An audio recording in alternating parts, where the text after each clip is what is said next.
Сәлем қыздар, бүгін бізде осындай әдемі құрақ түрін тігіп үйренетін боламыз. Ол үшін бізге 20-20 сантиметрлі шыт матамыздан қырқып дайындап алып, оның дәл центрін тауып аламыз. Осы дәл центріне 4-4 сантиметр матамызды қырқып, дәл ортасына қойып тігетін боламыз.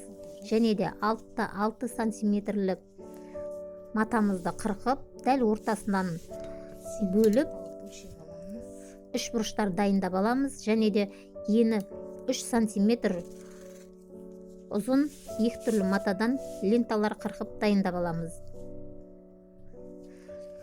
Шыт матамызға дәл центріне белгілеп алған 4-4 қиып алған матамызды қойып, оның үстіне лентамызды қойып тігеміз. Және де артық матасын қырқып тастап отырамыз. 4 шетінде айналдыра тігіп шығамыз, лента қойып.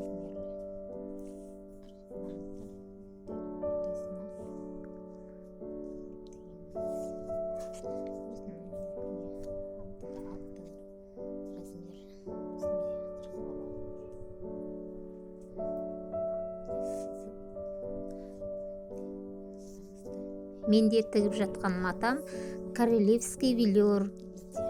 Бұл матаның түгі бір жағына қарай жатып тұрады. Сол қолымызбен жай сипаған кезде өзімізге қарай жатып тұру керек.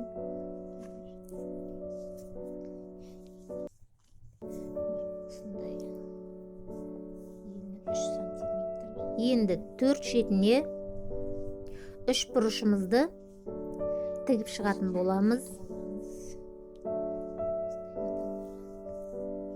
Осылай ары қарай қайталана береді. Енді лентамызды тігіп шығамыз 4 шетіне, айналдырып екінші қатар. Осыдан кейін қайталап 3 бұрышымызды 4 шетіне тігіп шығамыз. Осылай қайталай береміз.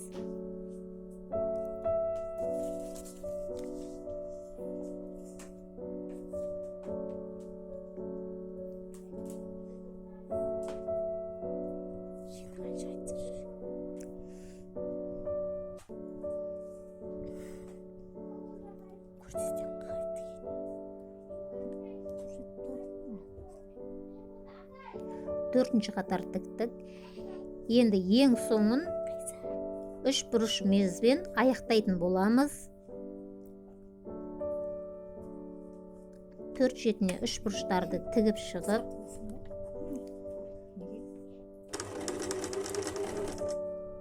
ең соңында матамызға біріктіріп, айналдыра шетін тігіп шығамыз. Осымен әдемі құрағымыз дайын. Видео ұнаса лайк басыңыздар, комментарий жазыңыздар. Және де білмеген сұрақтарыңыз болса, астына жаза кетіңіздер. Сіздерге жауап беруге тырысамын.